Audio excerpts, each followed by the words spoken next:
ہمارا جو اخلاقی مذہبی اسلامی حق ہے کم از کم ہم اس کو استعمال کریں، اس کو ادا کریں۔ الحمدللہ والصلاة والسلام علی رسول اللہ، اما بعد، اعوذ باللہ السمیع العلیم من الشیطان الرجیم، بسم اللہ الرحمن الرحیم، ما لکم لا تقاتلون فی سبیل اللہ والمستضعفین من الرجال والنساء والولدان یقولون ربنا اخرجنا من هذه القرية الظالم اهلها واجعل لنا من لدنك وليا واجعل لنا من لدنك نصيرا۔ وقال النبي صلى الله عليه وسلم من مات ولم يغزو ولم يحدث به نفسه مات على شعبة من النفاق، او كما قال النبي صلی اللہ علیہ وسلم۔ میرے محترم بھائیوں، انسانیت سو چکی ہے، انسانیت بے حس ہو چکی ہے، مسلمان کا مسلمان کے دل سے احساس ختم ہو چکا ہے، مادہ پرستی نے ہمارے اوپر غلبہ کر لیا ہے، دنیا پرستی ہمارے اوپر غالب آ چکی ہے۔ ایک کوا جس کو تکلیف پہنچے وہ کہہ کرے تو سارے کوے اس کی مدد کے لیے اکٹھے ہو جاتے ہیں۔ ایک کتا جس کو آپ تکلیف دیں وہ بھونکے تو اس کے بھونکنے پر سارے کتے اکٹھے ہو جاتے ہیں۔ اللہ پر ایک ہرن اور ایک بندر جو جانور ہے، اگر جنگل میں اسے کوئی تکلیف پہنچے وہ چیخ مارتا ہے، سارے بندر اس کی مدد کے لیے آ جاتے ہیں۔ آج 57 اسلامی ملک خاموش تماشائی بن کر حکمرانوں سمیت وہ سو رہے ہیں، اور فلسطین کے اندر، غزہ کے اندر خون کی ہولی کھیلی جا رہی ہے۔ یہ نماز مجھے کیا درس دے رہی ہے؟ صف کے اندر پاؤں کے ساتھ پاؤں ملانا، کندھے کے ساتھ کندھے ملانا، یہ کیا درس دے رہا ہے؟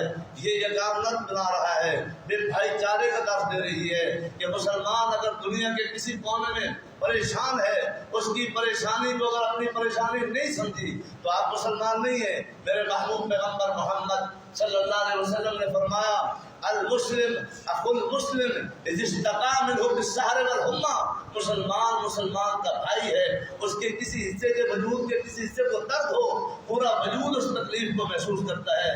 بڑا افسوس ہوا، اٹیک کیا امریکہ نے ایران پر، اور اس کا ریئیکشن کیا آیا؟ اگر مسلمانوں نے مذاکراتی طور پہ کوئی تحریک نکالی، کوئی رائے نکلے، اپنے مسلمانوں کو قتل کرنا شروع کر دیا، اپنوں پر ہی خیر چلانا شروع کر دیے، اپنوں کو ہی زیر کرنا شروع کر دیا، بجائے اس کے کہ ان کی مذمت کی جائے، اس کے بجائے اپنے مسلمانوں کو تقریر کرنا شروع کر دی۔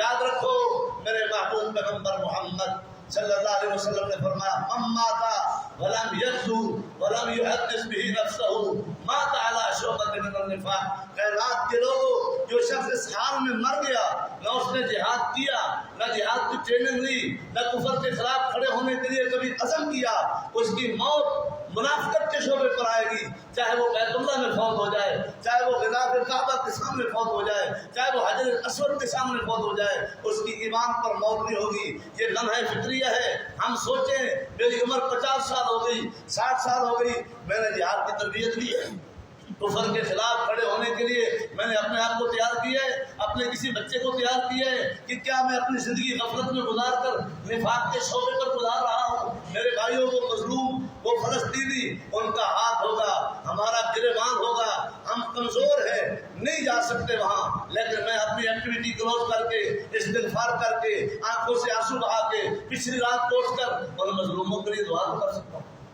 میں کم از کم انسانیت کے ناطے سے ان لوگوں کا احساس کرتے ہوئے آواز تو بلند کر سکتا ہوں۔ ان بے حس، ان مردہ ضمیر حکمرانوں کو جھنجھوڑنے کے لیے میں سڑک پہ آ کے اپنا بیان تو ریکارڈ کروا سکتا ہوں۔ میں اپنی روزی کے لیے، اپنی روٹی کے لیے اس قدر مست ہو چکا ہوں، مجھے کسی کی تکلیف کا کوئی احساس نہیں۔ یاد رکھو، ان مظلوموں پر ظلم ہو رہا ہے۔ 57 اسلامی ملک خاموش تماشائی ہیں۔ یہ بات دور نہیں ہے، اللہ نہ کرے کہ وہ وقت ہمارے اوپر بھی آنے والا ہے۔ یہ کافر ہمیں چیک کر رہے ہیں کہ مسلمان کے لیے کتنا درد رکھتا ہے۔ اس لیے میرے بھائیوں، وقت ہے، اور آپ تاریخ کو دہرائیں، تاریخ اٹھا کے دیکھیں، اس میدان میں جب بھی آواز اٹھائیے، دینی ادارے میں پڑھنے والے بچوں نے آواز اٹھائی۔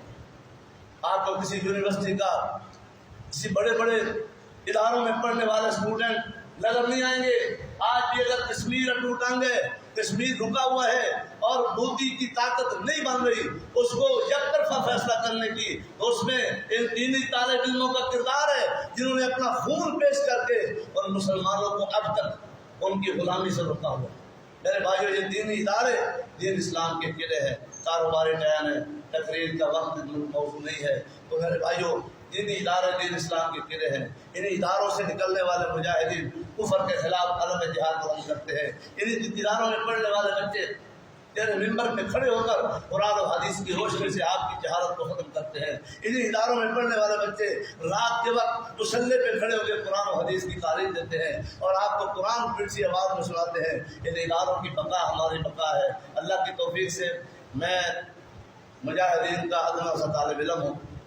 محترم حاجی خالد صاحب کی شفقت ہے، انہوں نے مجھے اجازت مرامت فرمائی، اللہ ان کو اجر عظیم عطا فرمائے۔ اور محترم چودھری اعجاز صاحب جو میرے کلاس فیلو بھی ہیں، میرے علاقے کے بھی ہیں، اور عرصہ طویل میں کراچی میں بھی یہاں خطیب رہا ہوں۔